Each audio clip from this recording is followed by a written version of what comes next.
Hello everyone, नमस्कार दोस्तों। आप सबका मेरे इस चैनल में स्वागत है, जहां पर हम human values and professional ethics और यूनिवर्सल ह्यूमन वैल्यूज़ को डिटेल और विस्तार में सीखेंगे। उम्मीद है आप सब इसको पसंद करेंगे। इस लेक्चर में हम ह्यूमन वैल्यूज़ यानी कि मूल्य शिक्षा और मौलिक शिक्षा की बेसिक्स के बारे में जानेंगे। आप इसे introduction to the human values या फिर मानवीय मूल्यों की भूमिका भी कह सकते हैं। चलिए शुरू करते हैं। ह्यूमन वैल्यूज़ को अच्छी तरह से जानने से पहले ये जानना ज़रूरी है कि मॉरल वैल्यूज़ यानी कि नैतिक मूल्यों और ह्यूमन वैल्यूज़ मानवीय मूल्यों के बीच में क्या अंतर है, क्योंकि बहुत से लोग इसके बारे में बिल्कुल ही अनजान हैं। आपने स्कूल में मॉरल वैल्यूज़ के बारे में पढ़ा होगा, जो हमें सिखाती है कि क्या सही है और क्या गलत, लेकिन जहाँ पर हम ह्यूमन वैल्यूज़ की बात करते हैं वो हमें सही और गलत का अंतर बताती है, या फिर आप यह भी कह सकते हैं कि यह हमें फ़र्क करना बताती है कि हमारे लिए क्या सही है और क्या गलत। जैसे कि आप अपने बचपन से या फिर स्कूल टाइम से यह सुनते और सीखते आ रहे हैं कि जब भी आप अपने कमरे में ना हो या फिर कमरे से निकलते समय कमरे की सभी लाइट्स पंखे बंद कर दें और नल यानी पानी की टैप बिना मतलब के न चलते रहने दें। ये सब क्या है? मॉरल वैल्यूज़ यानी नैतिक शिक्षा। लेकिन हम सब यह क्यों करें? इन सब को करने का कारण ही ह्यूमन वैल्यूज़ है। मतलब हम पानी और इलेक्ट्रिसिटी या फिर बिजली को बचा रहे हैं ताकि हम और हमारे बच्चे भविष्य में भी उसका प्रयोग आराम से कर सकें बिना किसी प्रॉब्लम के या दिक्कत के। मॉरल वैल्यूज़ हमें आगे सिखाती है कि यह कांस्टेंट एंड अनचेंजिंग है। मतलब यह हमेशा आपके साथ रहती है और कभी नहीं बदलती। जैसे आप कहीं पर भी हों, अपने देश में या फिर किसी और देश में, अपने घर पर या किसी और के, या फिर ऑफिस में, आप बिना मतलब के ना ही लाइट फैन चलने दें और ना ही पानी का टैप यानी नल। लेकिन जहाँ हम ह्यूमन वैल्यूज़ की बात करते हैं, यह change from person to person and time to time है। मतलब यह हर इंसान में एक जैसी नहीं होती और वक्त के साथ बदल भी जाती है, चाहे वो आप हों या फिर मैं क्यों ना हूँ। चलिए फिर से उसी एग्जाम्पल को लेकर आगे समझते हैं। अगर आप किसी बहुत अच्छे परिवार से हैं, आप सब कुछ अफोर्ड करते हैं, मतलब आपको कुछ भी खरीदने में कोई भी दिक्कत नहीं होती, तब आपका जवाब होगा हम सब इसको क्यों बंद करें। लेकिन सभी इस तरह के परिवार एक जैसे नहीं होते हैं। इसलिए कहा जाता है कि सभी अमीर घर के लोग एक जैसे नहीं होते, समय आने पर वो भी बदल जाते हैं। इसलिए कहा जाता है vary from person to person and time to time. आगे मॉरल वैल्यूज़ हमें बताता है कि यह self development and self discipline के लिए भी होती है। मतलब कि यह अपने आप को आगे बढ़ाना और अनुशासन में रहना सिखाती है। आप अपने आप में बदलाव देखते हैं, ज़िंदगी में आगे बढ़ते हैं और अपने आप को डिसिप्लिन यानी अनुशासन में रखना सीखते हैं। डिसिप्लिन या अनुशासन का मतलब यह नहीं कि आप कक्षा में आराम से चुपचाप छोटे बच्चों की तरह लिप्स पर फिंगर रखकर आराम से बैठे हैं या फिर किसी लाइन में अच्छे से खड़े हैं और अपनी टर्न यानी बारी का इंतज़ार कर रहे हैं। अनुशासन डिसिप्लिन का अर्थ है कि किसी काम को करने से पहले उससे जुड़ी हुई हर बात को ध्यान से चेक करें। जैसे यदि आप पतंग उड़ाना चाहते हैं, अरे पतंग तो सबने उड़ाया ही होगा, क्यों, शायद उड़ाया ही होगा, ऑब्वियस सी बात है। तो पहले उसमें सबसे पहले आपको क्या करना होगा? ऑब्वियस सी बात है, आपको उसमें अच्छे से डोर बांधनी होगी। डोर का तो पता है ना, डोर बांधनी होगी।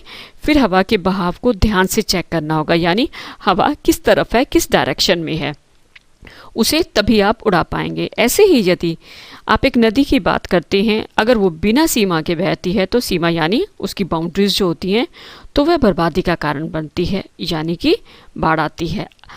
मीन्स अपनी सीमा में रहते हुए हर पहलू को ध्यान से चेक करते हुए काम को पूरा ही करना ही डिसिप्लिन कहलाता है। लेकिन जहाँ पर हम ह्यूमन वैल्यूज़ की बात करते हैं, वह आपको सिखाता है कि how to treat others in the society, यानी कि आप समाज में रहने वाले दूसरे लोगों के साथ कैसा व्यवहार कर रहे हैं, आपका उनके साथ बिहेवियर कैसा है। वह समाज या सोसाइटी, आपके दोस्त, आपके फ्रेंड्स, रिश्तेदार या फिर आपके आस पड़ोस में रहने वाले लोग भी हो सकते हैं। जैसे कि अगर आप लाइट फैन बंद कर रहे हैं, इसका मतलब यह नहीं कि दूसरे भी करें। आप उनको मजबूर तो नहीं कर सकते हैं ना कि हाँ नहीं नहीं नहीं नहीं नहीं, आपको बंद करना ही करना है। आप ना ही उनको मजबूर कर सकते हैं, ना ही उनके साथ बहस कर सकते हैं। मॉरल वैल्यूज़ में आगे है कि इट कैन बी टॉट, यानी कि मॉरल वैल्यूज़, नैतिक शिक्षा आपको पढ़ाई जा सकती है, सिखाई जा सकती है। यह सब आपने तो बचपन में स्कूल में सीख ही आए हैं। बचपन में स्कूल में ही आपको सिखाते थे ना कि पंखे बंद करो, लाइट बंद करो, पानी का नल मत चलने दो, बिना मतलब के ऐसे ही रात के समय बिना मतलब के बाहर मत घूमो। बहुत सारी बातें आप बचपन से सीख के आए हैं। ये सब आपको क्या कहलाता है? Moral value. जैसे बड़ों का आदर करना, ठीक है ना, रिस्पेक्ट योर एल्डर्स, साफ सुथरे कपड़े पहनो, और बहुत कुछ आ जाता है। लेकिन जहाँ पर हम ह्यूमन वैल्यूज़ की बात करते हैं, वह सिखाई या पढ़ाई नहीं जा सकती। यह सब आप अपने आप सीख जाते हैं। Means these are inherited values and are intact in all of us. यानी कि जैसे आप अपने बड़ों को आसपास करते हुए देखते हैं, वैसे ही आप भी करते हैं। सही है ना? जैसे हमने पहले भी कहा कि बड़ों का आदर करो, मीन्स रिस्पेक्ट योर एल्डर्स। अगर आपके बड़े ही बड़ों का आदर नहीं करेंगे तो आप कैसे करेंगे? लेकिन सही मायने में ह्यूमन वैल्यूज़ है सभी का आदर करना। वो कोई भी हो सकता है, कोई छोटा, कोई बड़ा, आपके घर, स्कूल, कॉलेज, ऑफिस में काम करने वाले लोग, कोई भी, आपके कलीग्स, आपके साथ काम करने वाले लोग, आपके वहाँ पे पियोन और बहुत सारे सफाई वाले आंटी, अंकल, बहुत सारे लोग, सबको इज़्ज़त देना। अगर आप अपने घर में बड़ों को सभी के साथ आदर या रिस्पेक्ट से बात करते हुए देखते हैं तो यह आपकी आदत बन जाती है। इसको फिर सिखाने की ज़रूरत नहीं पड़ती। लेकिन हमने मॉरल वैल्यूज़ तो सीखा ही है। ये आपके साथ हर जगह जाती है और आप उसके अनुसार अकॉर्डिंगली ही सबके साथ आदर के साथ बात करते हैं। आगे और अब हमें यह जानना ज़रूरी है कि हमें वैल्यू एजुकेशन यानी मौलिक शिक्षा की ज़रूरत ही क्यों है। इससे पहले हम इसके कारण जानें, उसकी वजह जानें, उससे पहले ये जानना ज़रूरी है कि वैल्यू एजुकेशन यानी कि मौलिक शिक्षा है क्या। जैसे कि आप स्क्रीन पर देख सकते हैं कि whenever it is valuable for us and brings happiness for us or human being is value education। मतलब जो हमारे लिए कीमती होता है और जो हमें खुशी भी देता है वह वैल्यू एजुकेशन कहलाता है। जैसे कि मैं अभी अपने लैपटॉप पर बैठे आपके लिए लेक्चर प्रिपेयर कर रही हूँ। अगर आप इसको पसंद करते हैं और आपको समझ में भी आता है, साथ साथ आप एंजॉय भी करते हैं, और ये हम दोनों के लिए कीमती है, ऑब्वियस सी बात है, और इससे हमें बहुत खुशी भी मिलती है। हाँ, क्यों? सही है ना? और अगर आप मेरे इस चैनल या वीडियो को सब्सक्राइब और लाइक करते हैं तो ये मेरी खुशी को तो डबल कर देगा, राइट? सही है ना? मतलब यह कीमती यानी कि वैल्यूएबल भी है और हमें खुशी भी दे रहा है। इसके देखने और सुनने के बाद हमें समय बर्बाद नहीं हुआ। अब हमें ये जानना ज़रूरी है कि हमें इसकी ज़रूरत क्यों है। जैसे कि आप स्क्रीन पर देख सकते हैं कि participation of any unit is larger than of which it is a part of existence. कीमती का मतलब रुपए नहीं है, पैसा नहीं है, मतलब महंगी चीज़ें, महंगी कार, बड़ा घर, आलीशान बड़ा महंगा घर और ना जाने क्या क्या, नहीं नहीं नहीं, ऐसा कुछ भी नहीं है। बेसिकली इम्पॉर्टेंट, कीमती यह है कि उस चीज़ का या फिर आपका रोल क्या है, पार्टिसिपेशन क्या है, मीन्स उसकी अहमियत क्या है। जैसे कि आप देख रहे हैं आपके स्क्रीन पर एक एग्जाम्पल लिखी हुई आ रही है कि पेन की कीमत है कि वह आपको लिखने में मदद करता है। उस पेन की कीमत चाहे 10 रुपये है, 100 रुपये है या फिर 1000 रुपये है, जिस पर कुछ कीमती पत्थर या डायमंड लगे हुए होते हैं। जैसे कि एक पार्कर का पेन ले, देखें पार्कर का पेन कितना कीमती होता है, लेकिन फिर जब आप बहुत कीमत देकर आप एक पेन खरीदते हैं तो उसको आप संभाल कर रखते हैं, तो फिर वो कहीं ना कहीं आपकी लिखने में मदद नहीं कर पाता है। इसलिए बेसिकली पेन का काम है आपको लिखने में मदद करना। बाकी सब तो एक दिखावा हो जाता है कि आप दिखाते हैं, देखिए ये देखिए मेरे पास पार्कर का पेन है, कितना कॉस्टली है, सो एंड सो। यहाँ पर पेन आपकी लिखने में मदद कर रहा है, वो ज़्यादा इम्पॉर्टेंट है, उसकी कीमत नहीं। लिखते समय देखिए बेटा सभी मौजूद होते हैं, पेन होता है, पेपर होता है, उसको यूज़ करने के लिए इंसान भी होते हैं, लेकिन इन सब के कंपैरेटिवली पेन का इम्पोर्टेंस जो है सबसे ज़्यादा है। क्यों? क्योंकि उसका पार्टिसिपेशन, उसका रोल बहुत ज़्यादा इम्पॉर्टेंट है, इसीलिए उसकी मौजूदगी भी ज़्यादा इम्पॉर्टेंट है, बाकी आसपास जो भी चीज़ें प्रेजेंट हैं उनसे कहीं ज़्यादा शायद वो हम भी हो सकते हैं। अब हम बात करेंगे कि हमें सीखना होगा कि कैसे हम वैल्यू एजुकेशन की ज़रूरत की प्रशंसा कर सकते हैं। इसके बहुत से पहलू हैं जिसको हम एक एक करके जानेंगे। सबसे पहले यह है कि आइडेंटिफाई योर करेक्ट एस्पिरेशन, यानी कि आपको अपनी सही चाह, इच्छा को जानना है, पहचानना है। आप अपनी ज़िंदगी से क्या चाहते हैं? जैसे कि आप स्कूल कॉलेज में पढ़ रहे होते हैं तो पेरेंट्स से हमेशा डॉक्टर और इंजीनियरिंग जैसे प्रोफेशन अपनाने को सुना होगा। यहाँ तक कि अगर आप बचपन में बिज़नेस को एक अच्छा कार्य मानते हैं तो आप बिज़नेस करते हैं, या फिर आप यह भी कह सकते हैं कि अगर आपके पेरेंट्स डॉक्टर हैं तो डॉक्टर ही बने, इंजीनियर हैं तो आप इंजीनियर बने, या फिर अगर वो बिज़नेस कर रहे हैं तो आप भी वही करें। नहीं नहीं नहीं नहीं, ऐसा बिल्कुल भी नहीं है। आप चाहें तो कोई और प्रोफेशन भी सिलेक्ट कर सकते हैं। आप कुकिंग, डांसिंग या फिर सिंगिंग भी कर सकते हैं। आजकल तो इन सभी प्रोफेशंस की बहुत ज़्यादा वैल्यू है। अगर आप टीवी देखते हैं तो इन सब से जुड़े बहुत सारे रियलिटी शोज़ आप देखते ही होंगे। असल में वैल्यू एजुकेशन, मौलिक शिक्षा, आपको आपकी ज़िंदगी का सही गोल, एम पहचानने में मदद करती है। वह शिक्षा यह पहचानने में मदद करती है कि असल में आप चाहते क्या हैं। इस तरह से यह आपको कन्फ्यूजन से बाहर निकालती है ताकि जो आप बनना चाहते हैं उसी प्रोफेशन को चुनें। आगे हम जानेंगे कि understanding universal human values to fulfil our aspiration in continuity means आपको अपनी इच्छा, एम, गोल को समझना होगा जो विश्व संबंधी मूल्यों यानी कि यूनिवर्सल वैल्यूज़ पर आधारित होती है। दूसरे शब्दों में आप ऐसा भी कह सकते हैं वो वैल्यूज़ जो हमारे विचार, व्यवहार और कर्मों यानी थॉट्स, बिहेवियर एंड एक्शंस को निर्धारित करती है, बनाती है। सीधे साधे लफ्ज़ों में कहा जाए तो अगर आप डॉक्टर बनना चाहते हैं तो डॉक्टर ही बने। अपने कार्य यानी प्रोफेशन को खूब एंजॉय करें और उससे प्यार भी करें, तभी आप हर बार, हर समय खुश रहेंगे, क्योंकि आपको समझ में आ चुका है कि आपके लिए, समाज के लिए और पूरी दुनिया के लिए क्या चीज़ मायने रखती है, यानी वैल्यूएबल है। तब आप काम करेंगे, मेहनत करेंगे, सिर्फ धन इकट्ठा करने के लिए ही नहीं, बल्कि इस समाज को इंसानियत से भरने के लिए। नेक्स्ट पॉइंट है कि values and skills are complementarity to each other. मूल्य और योग्यता, गुण एक दूसरे के पूरक हैं, यानी एक दूसरे के बिना अधूरे हैं।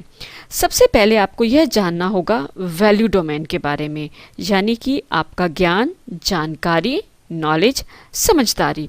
फिर आपको यह सीखना होगा कि कार्य को हम असलियत में कैसे लाएंगे, यानी हकीकत बनाना है उसे।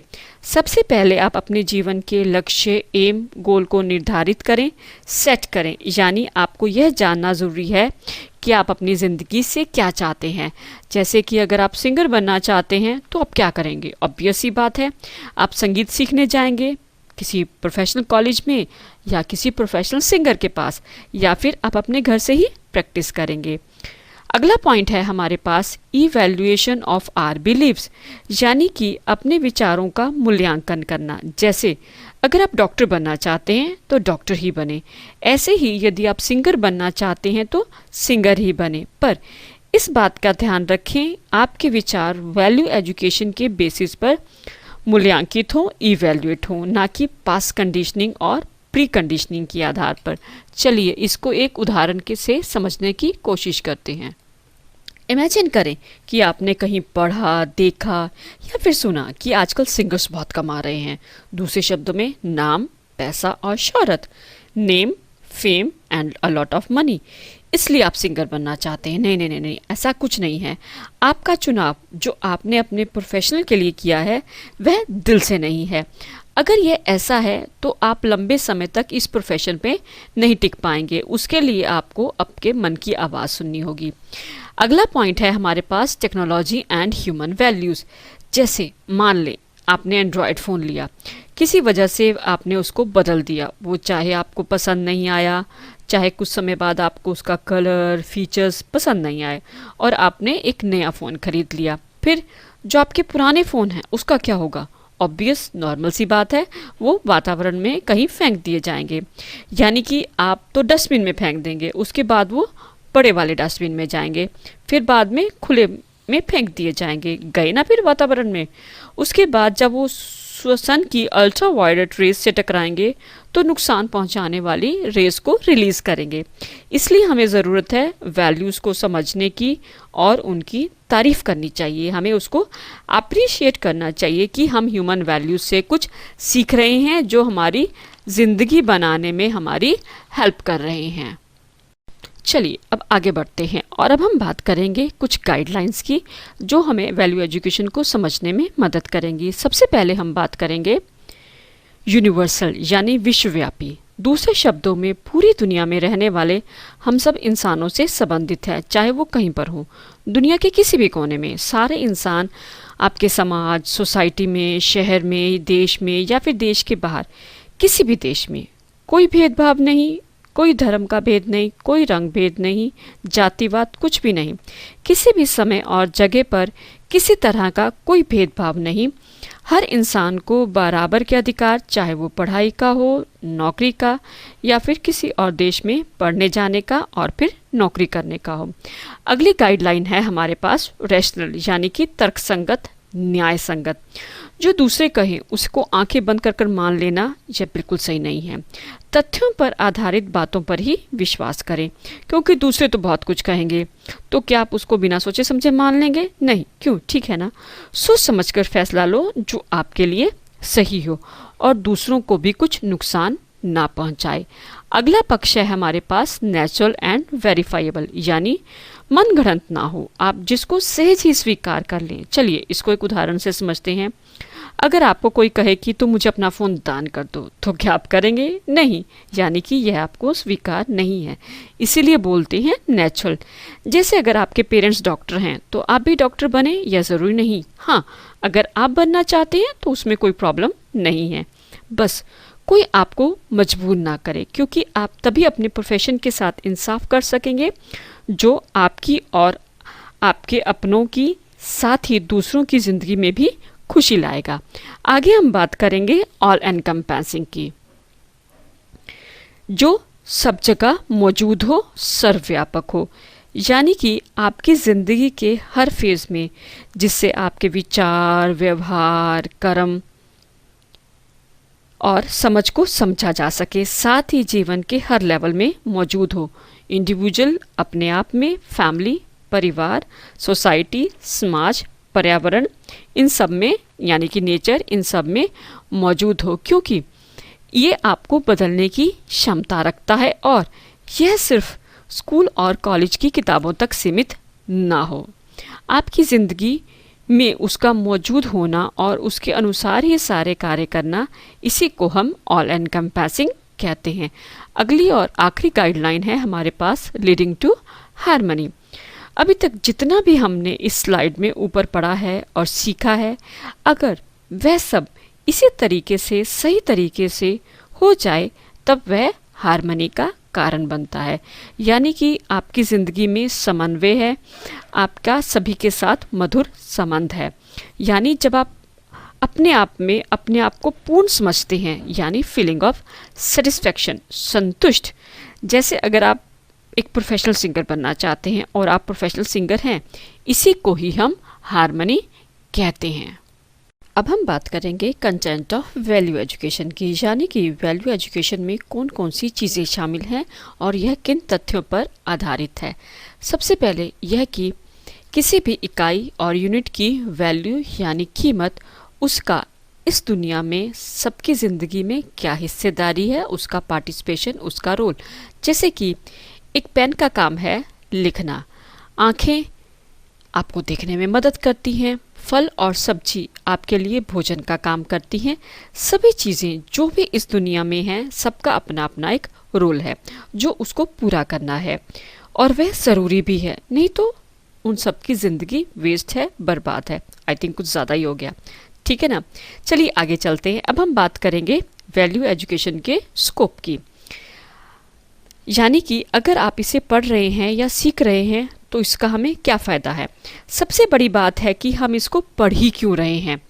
जैसे कि हमने पिछली स्लाइड में पढ़ा था कि यह ज़िंदगी के हर हिस्से में आपकी मौजूद रहती है, चाहे वो आपके विचार हों, थॉट्स, बिहेवियर, व्यवहार, वर्क, काम, रिलेशन या फिर किसी के साथ आपका कोई भी संबंध, और ज़िंदगी के सभी लेवल्स। पहला लेवल है यानी कि इंडिविजुअल आप, फिर फैमिली, परिवार, सोसाइटी, समाज जहाँ पर आप रहते हैं, वो स्कूल, कॉलेज, कुछ भी हो सकता है।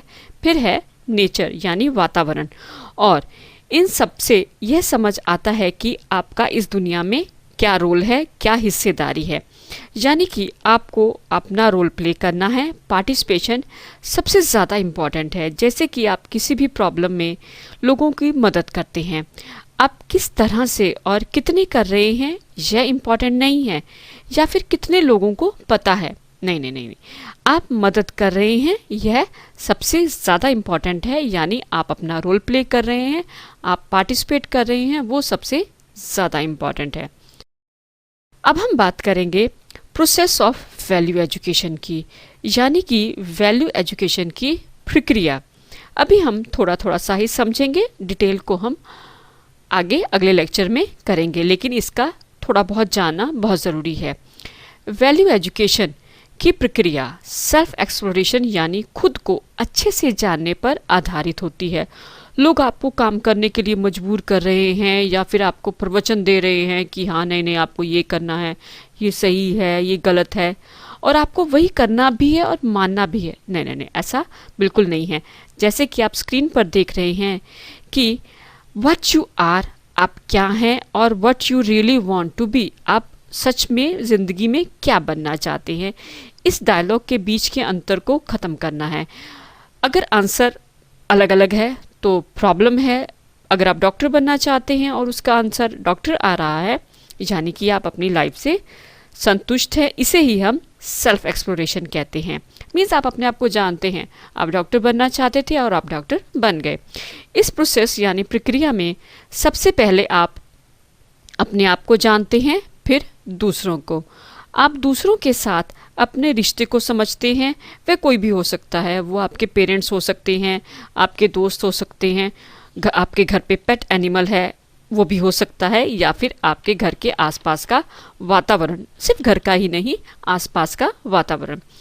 बेसिकली सेल्फ एक्सप्लोरेशन यानी कि अपने आप को पूरी तरह से जानना एक ऐसी प्रक्रिया है जो आपकी ज़िंदगी में तालमेल लाती है। मीन्स आप कुछ भी कभी भी आसानी से कर सकते हैं। वही बात आ गई हारमनी, चाहे वो फिर आपका समाज हो या फिर आपके आसपास का वातावरण हो, कुछ भी हो, वह आपका सबके साथ तालमेल लाता है। जैसे आप कहते हैं ना कि हमारी केमिस्ट्री बन गई। आप डांस शोज़ में देखते हैं कि वो बोलते हैं आपका केमिस्ट्री बिल्कुल सही है, वो होता है तालमेल। वो कुछ भी हो सकता है, फिर से वहीं पर सही बात आ जाती है, उसे हम बोलते हैं हारमनी। मीन्स आप सेल्फ एक्सप्लोरेशन, आप अपने आप को जान गए तो आपकी लाइफ में हारमनी अपने आप आ जाती है। उम्मीद है कि आपको ये मेरी कोशिश पसंद आई होगी, और प्लीज़ मेरे चैनल को सब्सक्राइब और लाइक ज़रूर करेंगे, प्लीज़ ज़रूर करिएगा। Thanks a lot. मिलते हैं अब आपको हम अगले लेक्चर में। Thanks again.